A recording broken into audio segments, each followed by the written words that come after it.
Good morning, everyone. I'm Kevin Gletz, and I'm a program facilitator with the Regina District Industry Education Council in the Sun-West School Division. Today, it's my pleasure to introduce Chris Mirosovsky, who is an actor. Chris is a graduate of Rosetown Central High School. Chris will tell us what it is like to be an actor and outline some of the work and opportunities that he has had in this interesting line of work. And I've never interviewed an actor before, so this is a new experience for me as well, so I'm really looking forward to it, Chris. So just a reminder before we begin, this session is being recorded and will appear in the RDIEC YouTube channel for you or others to view in the future. Just go to the RDIEC website at www.rdiec.ca to find the YouTube channel. Well, thanks for taking the time to do the session today, Chris, and I'll turn it over to you. Sounds good. Thank you. Yeah, like Kevin said, my name is Christopher Mirosovsky. My film name is Christopher Miles, which is just my middle name. I don't use my last name for acting purposes. So for my presentation, I'm going to kind of do it in a weird double way. So I'm going to talk about acting in a general sense, but also just a project that I've been working on for the last 17 years. So it's where my primary acting has been for the last 17 years. It's what I do the most, and it's a really unique job that I do, just to kind of show you that there's different types of acting out there as well, which is really cool. So I will get going on that one first. So where I work as an actor, the nice thing about being an actor is you do get to work anywhere. It does help being in a home base where auditions are a little bit easier, especially if they're going to be in-person ones. But since COVID, honestly, we can do auditions digitally now. We can record, submit. Technology's come a long way. So we don't actually technically have to go to in-person auditions as often anymore. So you technically can work anywhere. I do currently live in Calgary, Alberta, but my most recent work locations have been Wainwright, Alberta, and Petawawa, Ontario. And those are going to be with the job that I've been doing for the last 17 years, which is actually working with the Canadian military, doing acting with them. And I'll go into that in a little more detail as well. But I do have a fun fact on here, which is that over the last 17 years of working with ACS, so ACS is the company that I got hired from 17 years ago, Allied Container Systems. They are the ones who kind of run the acting exercises on the military bases. When I do those projects, I go for about 2 to 3 weeks at a time, living on the base and working out there. So over the last 17 years, I have lived over 1 year cumulative in the barracks on a base, which is kind of cool, especially since I'm not in the military. So kind of a fun fact. So with ACS and the Canadian military, so I got hired on 17 years ago to provide immersion training through real life scenarios involving special effects. So we have a special effects team that is out there with us, and we run basically every type of scenario the military could probably come up with overseas. So back in 2007, when I started, that was when we were still in the war in Afghanistan. So from 2007 to 2012, those 5 years were very intense because basically the training that we provided was a first-hand account of what they were going over there to do. So when they were about to go do their tour, they would have a whole, what would be the proper word for it? When they would go into theater, I guess is what it's called, they had a specific purpose of what that specific tour was about. And we would basically play through that entire tour in 3 to 4 weeks before they went over there. We would run through everything. We kind of recreated the same villages, the space scene, everything like that. We would then basically create this cultural world out in a military field so that the soldiers could make their mistakes here, correct it, fix it before they went overseas. So basically we were there to hopefully prevent injuries and death. So what my job was to provide realistic responses to the injuries that I received during the scenarios. And the scenarios would be like suicide bombings. We would do roadblocks. We would do lots of obviously gunshot wounds. The other thing that I actually got to do quite a bit of, which was really nice, is I actually would play Canadian soldiers, or sometimes they would be mixed as well. So I've played US soldiers, British soldiers, Canadian soldiers. A lot of our recent stuff that we've been doing has actually been more Ukraine based and Russia based. So Russian soldiers, Latvia soldiers, things like that.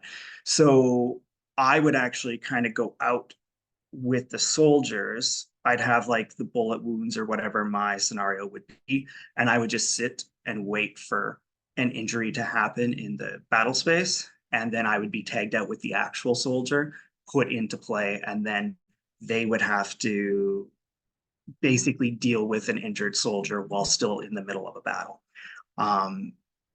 Think of it as summer camp with laser tag is basically what it kind of was.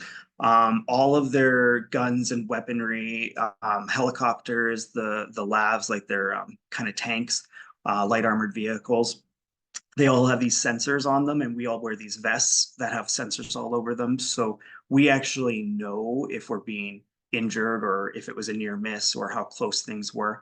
So it makes it a little bit more of a realistic experience. So I would just wait for someone to actually physically be shot and then be swapped out with them with my actual injury that I would have on me. And then it was a matter of getting me to safety. The other thing that we get to do a lot is actually help hone different skills. So the U.S. Special Service, like Special Services, Special Operations, U.S. come to the base a lot as well, and so we get to do some really fun stuff with them. Some of my most recent things are the interrogations, which are really cool. They have teams that are training and learning their interrogation skills. And so I would play a captured person. I'd have my whole little script and things that I'd have to hit within the interrogation. And it would just be like a 1 hour in a room going through the actual proper interrogation protocols, trying to get information from me, good cop, bad cop type thing. So that is probably some of the most fun I have. And then, yeah, basically my whole job is to improve the readiness of the Canadian military through cultural understandings, as well as the possible scenarios they may experience. So I have done quite a few things where they've made a lot of mistakes. And so then we replay them over and over until they fix those mistakes. And it's just a way of readying the soldiers for the theater, I guess. So that is what I'm there for. And it's kind of nice because I'm not in the military. So for me, as just a civilian, very few civilians get to experience and see the whole military side of things and how they do everything while not actually being part of it. And being thrown right into the middle of it too, like being kind of put into a space of a battle to be saved is a very cool, unique experience to have. So I do have a little video to show, unfortunately with my job, when I'm out in the field, I'm not allowed any electronics at all. So I don't have phones. I don't even have a Kobo, like no electronics, period. So I'm not allowed to take photos or videos. Any photos and videos I have are provided by the military or by ACS themselves. And those are the ones that I can share. So I do have a quick video. It is from ACS, so the company that employs me when I go do these projects, and it is for the special effects. So it's a quick little 2-minute video of just a day in the life of what I do. And this will give a good example of what I've been explaining to you. So I'm just going to show this to you quickly here.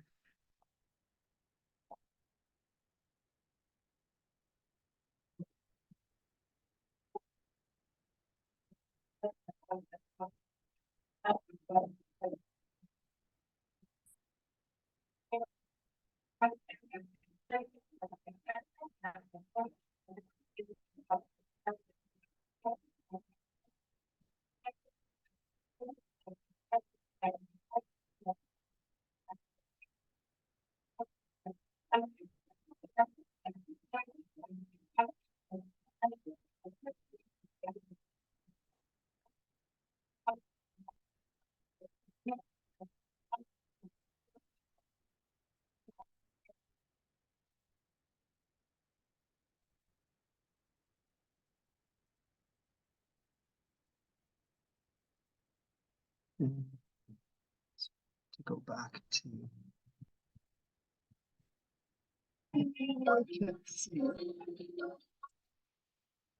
Sorry, I just got to get into my.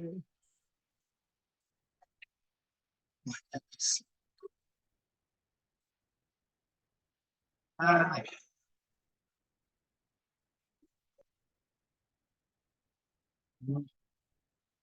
there we go. Okay, sorry about that. The piece was down on my screen, so I couldn't see properly. Okay, so I do have a few photos. So actually, I'm going to talk about the video a little bit there. So it kind of gives you a little bit more of my day. So basically, at the beginning of my day, I go into special effects. I'm given my wound based on what the military is looking for that day. I get it all applied, and then we go out to do our scenarios. So with it, a lot of what we end up doing is for the not only the military, but also the transport all the way to the medic camp. So we go through the whole process, and especially with the medic teams, and they actually have their doctors, everything over in the FOBs, like the foreign operating bases that are inside the base, and we are like transported. So the whole point of what we're doing is to get transported to get the help we need, and so that's the practice parts that we get to do quite a bit. So on our end, I get a lot of helicopter rides, which is really cool. I've been in pretty much every type of military vehicle you can think of.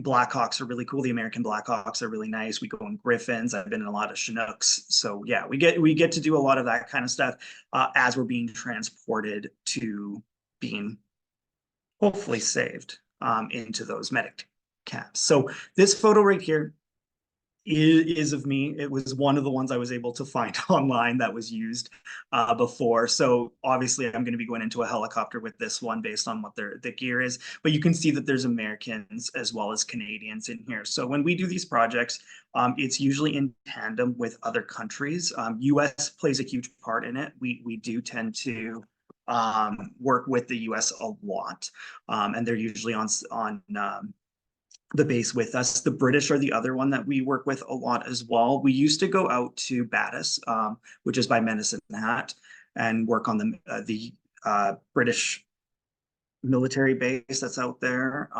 We would do that quite a bit. We haven't in the last few years, but that was really cool as well. We have the Italian, French come out. It's a pretty cool experience just to see a bunch of different to work with different countries who all like kind of work together, which is nice. So this is just me in some of my outfits that I took in the barracks. So obviously on the left, that is the US, and then on the right is the Canadian. And we have our own little like, they are actual military uniforms that are not used anymore. Basically, they get cut off of us every single time we wear them. So we go through a lot of uniforms because the first thing they do with any injury is cut off all your clothes. So we are in our underwear outside for about 3 hours every day. This is just a photo of one of the helicopters. This is a Black Hawk. So this is going to be one of the American ones here. I'm pretty sure this is a Black Hawk. I was like trying to go through it the other day, but the Black Hawks are a lot bigger than the Griffins, the Canadian Griffins. And we usually use the Black Hawks. I don't know why this little, oh, there we go. So yeah, I get to go. I think I've been in about 40 to 50 helicopter rides over the 17 years. I usually do about 4 or 5 every session. And then yeah, I love helicopters. Some people get sick very easily. The downside about being in the helicopter though is you are usually gurneyed in. Like I am strapped down to a gurney, and 90% of the time I've never actually seen out the window because I'm in pain or sleeping because they've given me stuff to knock me out. So I don't actually get to see out the window very often. So that's all my photos and videos. Unfortunately, again, I don't have a lot to show with that. Other than you can find a lot of it online just by looking up. I guess I didn't put the title of what I actually do, but it's called Maple Resolve. That's the project name that the US, or sorry, that the Canadian military uses. So if you ever looked up Maple Resolve, you will find dozens and dozens and dozens of photos online for it. The Canadian military has become a lot better with posting photos and videos, so you can get a better idea of exactly what we do. So now I'm going to jump just into more general acting. That is like the one main thing that I do. And then this is going to be just acting in general. So skills of an actor, what you need. You definitely need to be self-motivated. You are your own boss, and you're only going to be doing as much as you push yourself. So you have to be self-motivated. You have to be connected to your emotions. That's a big thing with actors. You have to understand how emotions work. Training and schooling definitely helps with that. But that's a big one. You need to be a good speaker. And then also singing and dancing are bonuses. Being a triple threat is a huge advantage in the industry. It is why you see most actors can sing, dance, theater, art. Like it is what they do. I'm not going to lie. I suck at both. So I am not a triple threat. You can do it without, but it definitely helps. Obviously then memorization or like learning patterns are a big thing for an actor. And what I mean with memorization, anyone can memorize over time, but if you're doing an audition, there's a lot of times that you'll get a cold read at an audition. And so that's basically them handing you a different script and being like, hey, do you want to read for this character as well? And then you'll literally be given 10 minutes to go out and try to like learn as much as you can. So you got to be really quick on like how you learn words, how you can learn lines, because you want to be off script as much as you possibly can, even with the cold reads. So it is important to just be able to pick up little habits of just like learning very fast. And then obviously continuity with an actor. I think one of the hardest things is continuity. I think a lot of people forget that when you're shooting something, it's not just one take. You're doing like 10 takes of the exact same thing and then from a different angle. So you could be spending like 45 takes from different angles and different people's perspectives doing the exact same thing. So when you're acting, it's not just like saying your lines and away you go. It's what every time you pick up the glass, now you have to pick up the glass at that exact same time every single time. But it also is like you have to pick it up and it has to be the first time you've ever picked it up every single time. So anything you're doing, like when you're watching people on like watching shows and stuff, just pay attention to what they're doing because they have to do that same thing every single time they've done that take and make it look like the first time they've done it. It's a little harder than you think. And then research is a big one with actors. Like there's a lot of different types of projects you do. The amount of times people scream at the TV, like doctors and nurses, it's like, that's not how that works. You're doing it wrong. Like doing a little research on who you're playing or what you're doing actually helps because then you can kind of carry the role a little bit better and be a little bit more authentic in your representation of who you're playing. So even for me doing the soldiers, like there's a lot of times where we have to do accents or we're playing different countries. I sit in my room and just like listen to things to try to pick up like the tones, try to figure out exactly how they carry themselves, just so that when I'm out there, I watch the soldiers like crazy so that I actually, when I'm with them, I fit in with them and I don't look like I'm just an actor standing with a bunch of military personnel. So traits of an actor, flexibility is huge. You need to be flexible at all times. I honestly think the biggest trait of an actor though is thick skin. You hear no a lot. That is a big thing of acting. It's not like personal or personal. It is just how it is. Like you could lose out on a role just because your eyes are blue and they want green. Yes, they could do contacts, but they won't. They'll just get the person who has blue eyes. So hearing no and having that thick skin is really important. And taking criticism as well, because people are there, especially like the casting directors, like them giving feedback. it's how they want it presented. So you need to be able to do that. The other thing is willingness to say yes. That is half of what acting is. You can't be in your head as an actor. You have to just be able to say yes. It's hard. It's hard even for me. It's hard like being somewhere and there, someone just being like, okay, now just run out in the middle of the thing and just start screaming in Latvian that your friend needs help. And you're like, I don't even know what that means or what Latvian is, or, oh, sure, amongst all these thousands of people and corporals watching this presentation. Okay, yes, let's just go do this. So you just have to say yes, jump in and go. Half of that is actors. That's why a lot of people, I think actors can be kind of weird, is just they have a willingness to say yes because you have to. And then you got to be personable. Actors have a persona. You have to be able to get along with people. You see a lot of people in your day to day, and a lot of new people all the time. You have to be personable with that. And then I do have a little kind of like asterisk at the bottom here, like the personality that's best suited for an actor should be outgoing and personable. Extroverts do fare really well, but a lot of actors are actually introverts. The majority of the ones I know are actually more introverted than extroverted. You definitely know the extroverts; they are very, very out there and talk to everybody. But most of the introverts are actually like they just put on a really good persona in public, and that is what they do. Like I would consider myself an introvert, and I just put on my persona. I do it with all my jobs, even like retail and everything like that. It's just you have to. That is part of what you signed up for.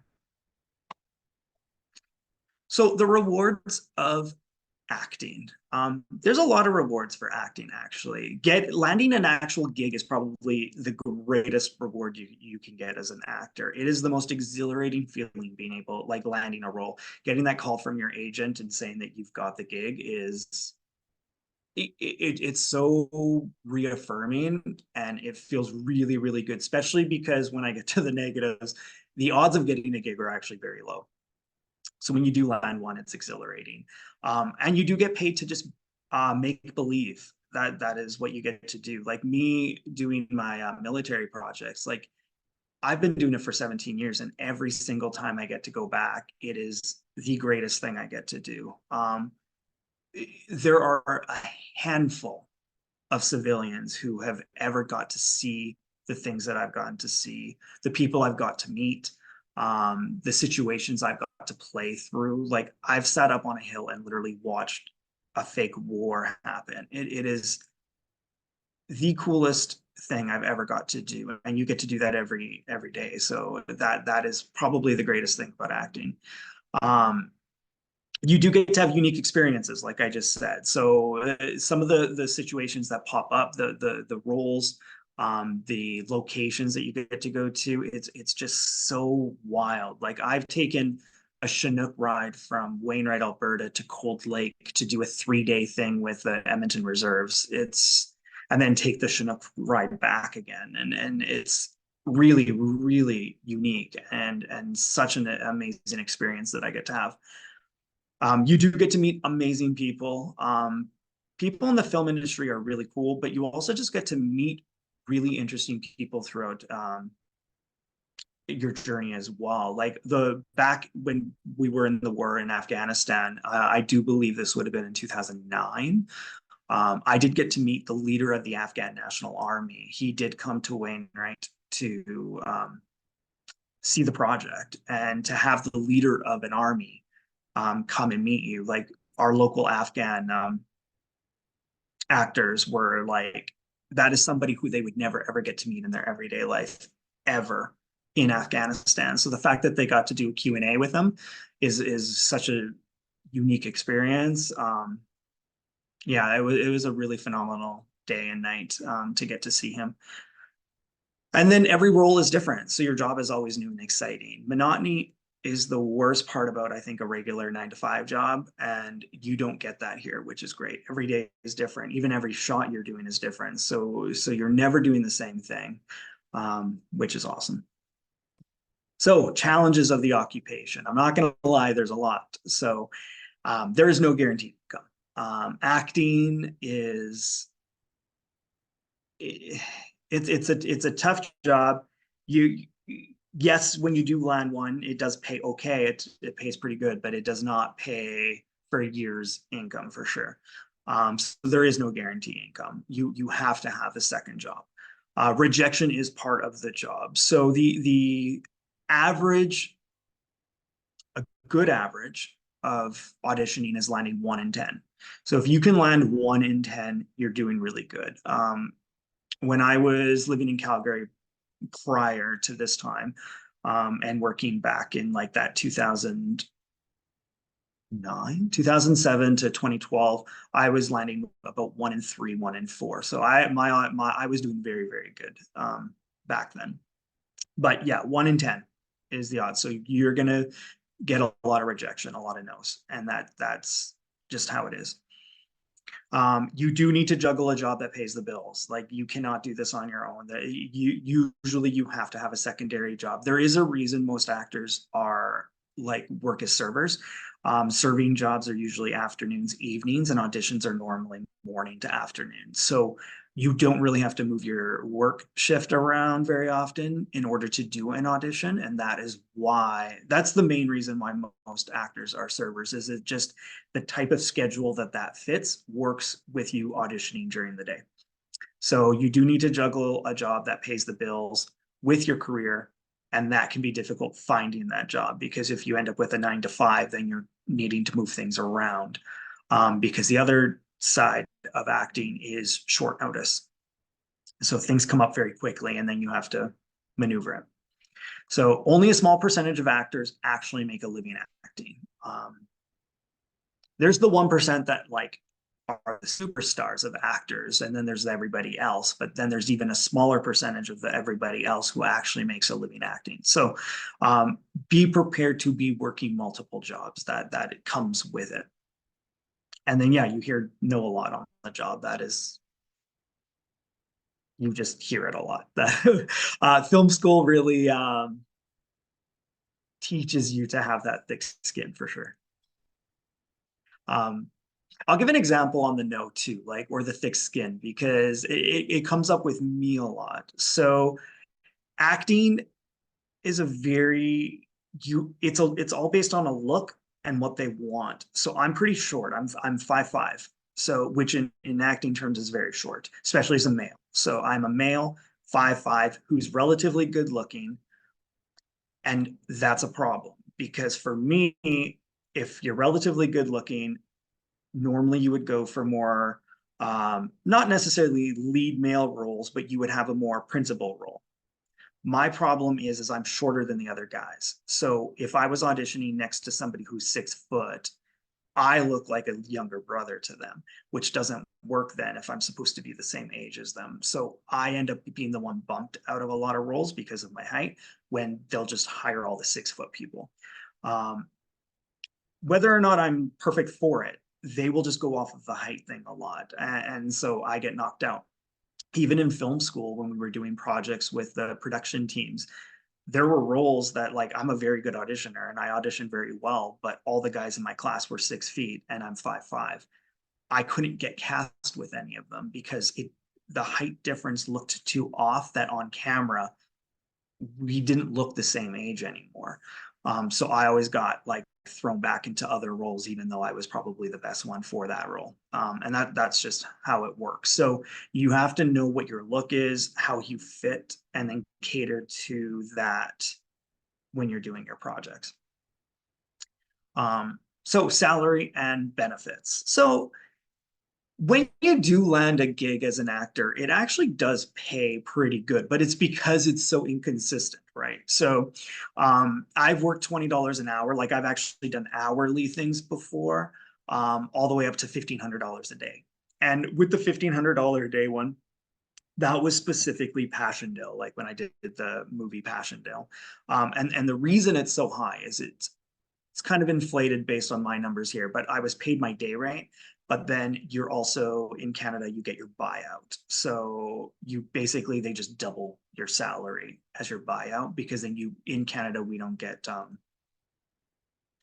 I'm blanking on the word. In America, like syndication, like they don't get, every year or every time it's played, they get an extra like X amount of dollars and stuff. So we don't get that in Canada.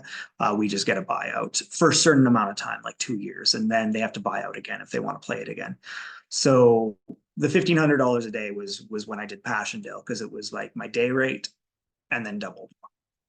And so depending on the roles and the union set, that is kind of how it goes. Like when I do my military projects, it's more on that $20 an hour type thing. Even though it is a day rate, it kind of works out to that. The current ACTRA day rate, though, is $560 a day for actors. So there is a scale based on what you are doing. So specifically actors, which is like 1 to 5 lines, that is what I'm referencing there. It's different for background. It's different for performers, like singers, dancers on set. It's different for principal. So that's if you have over 5 lines. Each one goes up in a stack of how you get paid based on what you were doing on set. So benefits. You're self-employed. You have to get your own coverage, unfortunately. So there is no specific coverage for actors. Everything's on your own. And that goes with holidays as well. You're self-employed, so you have no bank time. You just take it when you have free time.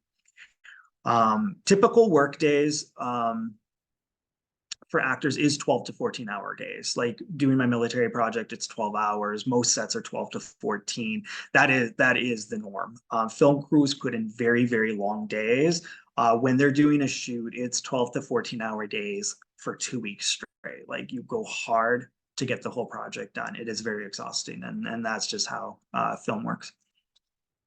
So educational requirements. I mean, technically, you don't need anything. However, it is highly recommended that you have your high school diploma, specifically because I do advise going to a technical school afterwards. You will get the most out of that type of education for sure. So if you want to go to technical school or university, you have to have your high school diploma. And I do really encourage the technical school more than anything. So if you're going to go into theater, I kind of broke this down into theater and film and television because they are completely different from each other. I went to the University of Alberta for 1 year, and I took theater, but I really wanted to do film and television. That is what I always wanted to do. So I did not enjoy my time at the University of Alberta because I didn't like all the other courses and classes that you had to take. So theater, a university or a specialty school would be the best, but you want to make sure you go to a university that specializes in theater. So like MacEwan in Edmonton is actually an arts school. That is what it is. So all of your classes are going to be geared more towards the arts, where like the University of Saskatchewan, and to an extent even the University of Alberta, is not actually tailored specifically to theater. Like you take a couple like you have to do your first couple years, right? So you only get a couple theater courses in your first year or two, and then you have to take all those other courses. So you're just kind of throwing money away because you're not really learning what you need for those projects. So if you go to a technical school or a specific one for theater, you are going to be like immersed in that, which is going to benefit you more. So for film and television, like I don't even go to university, like go straight to a specialty school. I went to the Vancouver Film School. It was amazing. That is exactly what you want to be doing. Your tuition it's a 12-month program, and your tuition works out to being less than a 4-year university. But you learn exactly what you need to be learning, and that is what you want to do. You won't get that in a university. The other thing too for education, which I'm horrible at, I don't practice what I preach here, but you need to keep your blade sharp. Workshops are excellent whetstones, and it is very, very easy to get complacent and dull with your art. Acting is a continuous thing. You have to be learning all the time. There's so many different workshops to take. If you go to one of those specialty schools like Vancouver Film School, you become an alumni, and you get emails to do workshops all the time. I've done a workshop with Matthew Lillard before. His was fantastic. It was like a 3-day weekend one. So that was really nice. You can take classes, you can like these workshops only cost like, you know, a couple $100, and then you can have like a full like 3-day thing. Auditioning workshops are amazing. Casting director workshops are amazing. Getting to know these people, it's really important to continuously be doing it, even if you're not actively working. So my journey, I'm going to go pretty quick. I broke it out into an actual story, but I'm just going to tell you my journey through it. So like after high school, I went to Rosetown Central High School in Saskatchewan there. And after high school, I did go to the University of Alberta for theater. I did not like it. I wanted to quit in October. I lasted literally about a month and a half, and I just did not like it at all. My saving grace was living in residence, and I really liked the people I lived with, and that was the reason I stayed. Um, I wasn't learning acting. I was taking random courses. I didn't like it. But my aunt, she actually ended up working with somebody who graduated from the Vancouver Film School, and she told me about it. I didn't even know it was an option. I didn't even know technical schools were a thing. So I looked up the Vancouver Film School. It was exactly what I wanted. I auditioned for that and got in, thankfully. So I started that August. After film school, I did move to Calgary, and I successfully got an agent within a couple months, which was huge for me. And I just started my career right away. I am very good at auditions. I will toot my own horn on that one. It's like auditioning is half the battle, and I'm very good at it. So I was landing a lot of parts, which is great, mostly commercial work, which is what a lot of Calgary was at the time. And then, yeah, the audition for the Canadian military came up. So this is the most random story because this is how acting works. When I auditioned for the Canadian military, they were actually looking for ethnic people. Like they were looking for Afghan-based people or anyone that pretty much wasn't Caucasian, because they were trying to play that Middle East world. So I would stick out like a sore thumb in that. I actually didn't get picked for it. They were looking for about 100. At that time, they were like 150 people, and I was not picked. I didn't get to go.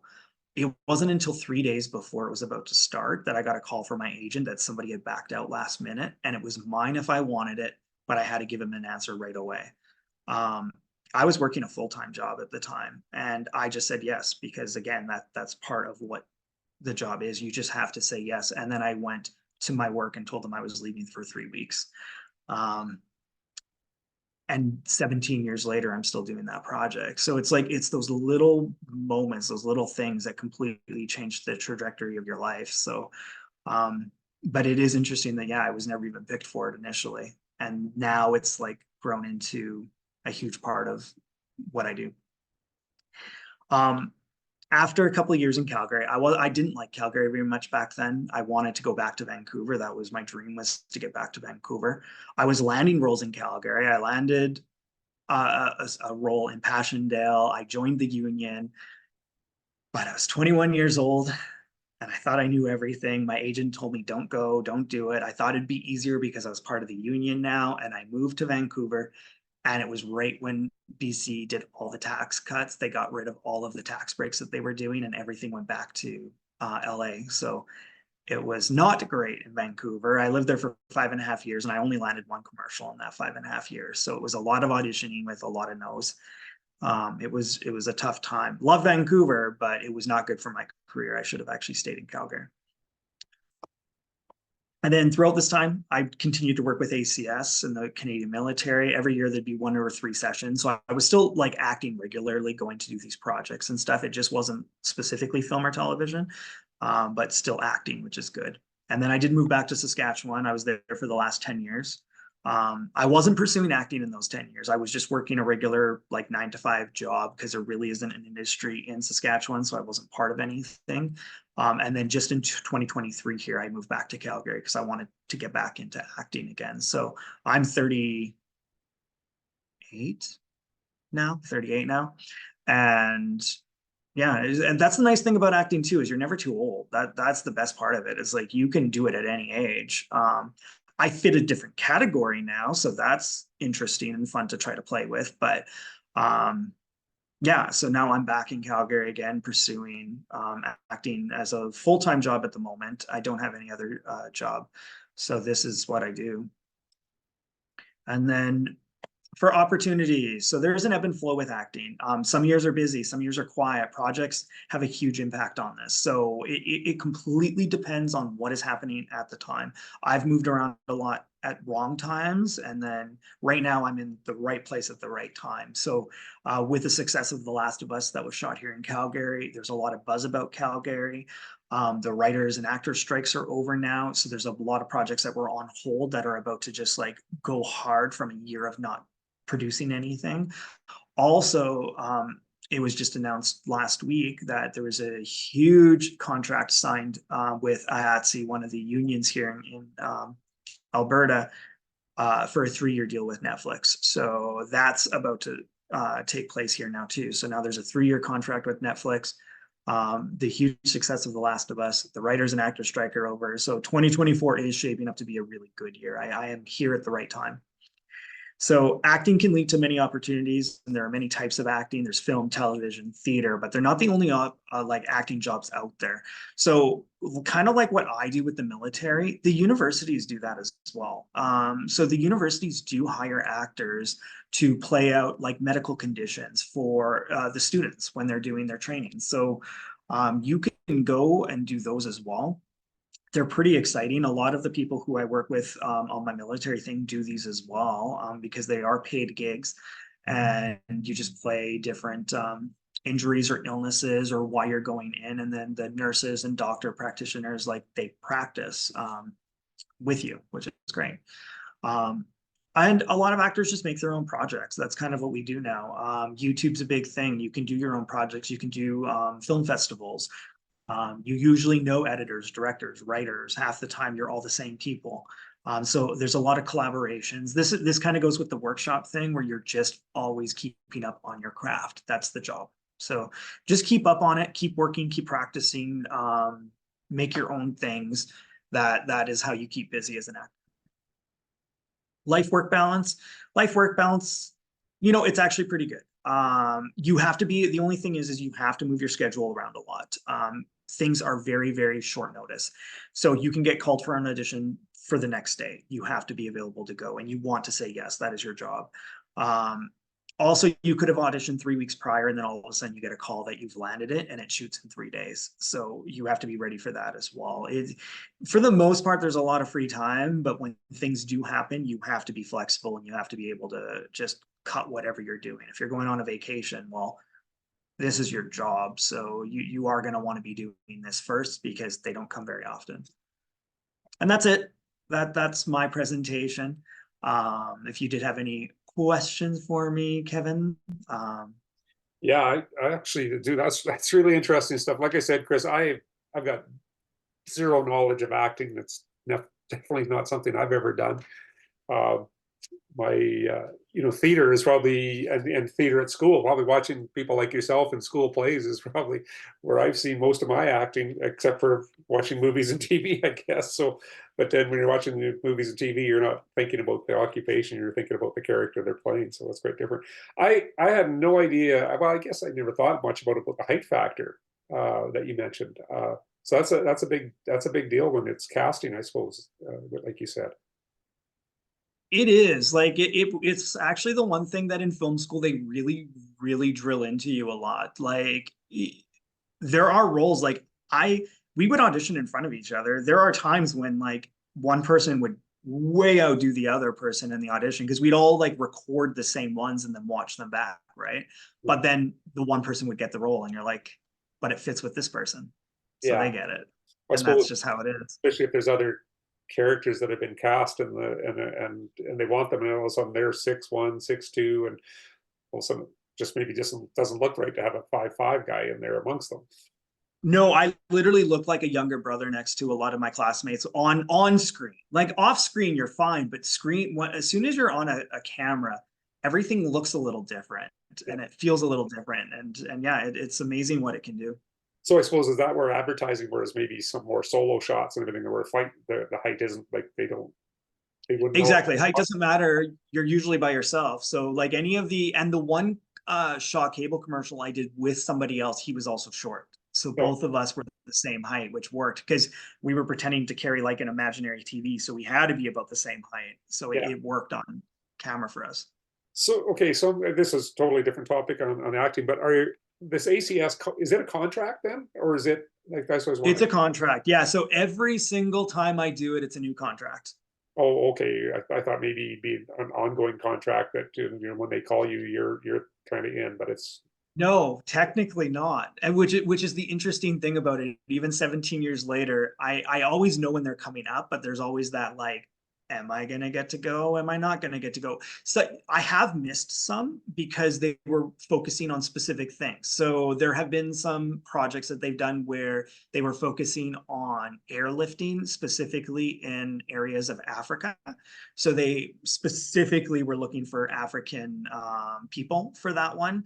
um, Obviously I didn't fit with that category. And like the benefit of me now is I tend to, when I go and do those projects, even if they're taking place in uh Middle East again, I'm not usually doing that portion of it. I'm kind of off with, there's like a group of like five like long-term actors now where we're hired on specifically to do a different thing. So like they do the village stuff and then I get to go off and do more of the military stuff. So in the last like I'd say 7 years, I'm pretty much just in uniform and doing those like special effects as a soldier so, instead now. yeah. Yeah. Okay. So finding work, you did mention an agent. Is that typically where the work comes to you? Like you have an agent kind of contacts you, hey, there's a job open up here, or how's that work? Yes, you want to have an agent as an actor. That is kind of, they do all the finding work for you. Like again, there are other avenues. Like there's a website called Casting Workbook, which I'll have. And with being on Casting Workbook, it actually does have all the sides on there, and you can actually just submit directly from there now, whether you have an agent or not. So you can actually go on. I can audition for things in Toronto and do like, I can shoot it, do my whole like audition, and then submit it. But the chances of you even being looked at are so slim that they will always go through like union first, agents next, solo after that. So if they've already gone through their list, like they won't even get to you sometimes. So you can be self-represented.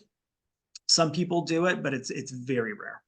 Yeah. Okay. No, that's good to know too. So have you had the same agent for a while, or do you just kind of, is that something that changes kind of a bit? It can change. So like that's the nice thing that like a lot of people like forget that like you employ the agent. So if the agent isn't working for you, you can like Yeah. you can swap them. And my agent was phenomenal. He was really, really good, but he's retired now. So I do not have one at the moment. I'm in the process of getting a new one. And with that, kind of refreshing my headshots as well. So I've got new headshots coming and then presenting to new agencies. I have it down to 6 that I like, and then I'll present to those agencies. So Yeah, and I guess you mentioned it here a little bit about Saskatchewan, not having a big film industry, which is unfortunate. But I mean, with a small province, I guess they're not going to have everything all the time here. Um, so being in the location where a lot of film and work is being done is probably really important. I take it then, because you've got to be there for auditions. correct. And the quick turnarounds too. Like if you've got the money to be flying in and out all the time, sure, but you do want to be as close as possible. Yeah. And I guess one other point and comment I just made, I never thought of, you mentioned the server jobs work really well with it for the auditioning, but when you think of, when you go to, a good restaurant, the servers are often like, they're really entertaining, very, can walk up to a group of people that they've never met before and be comfortable with them. And I suppose that's almost like you're practicing your acting skills while you're at work in a way. Oh yeah. Yeah, service, like any kind of customer service is huge for actors because yeah, they get to put on their face. So Yeah, perfect. Well, that's really interesting stuff, Chris. Again, I've never really interviewed anybody that's been in acting. Don't you might be the only person I know. I'm glad we touched base and I'm glad we did this. So I don't have any further questions. So thank you very, very much for providing us with this opportunity. Yeah, you're very welcome. Thanks for like allowing me to share this. I'm super excited. And I know for me, like when I graduated high school, like I knew I wanted to be an actor because I did theater, but I didn't know, again, I didn't even know like Vancouver Film School exists. I didn't know technical schools existed. I thought you just go to university and that's what you do. So I think it's great what you guys are doing as well, just to present like options, or if somebody's thinking of something, they have a little bit more background to go off of, which is nice. Yeah, that's the whole purpose of these. So thanks for participating. You're welcome. Thank you.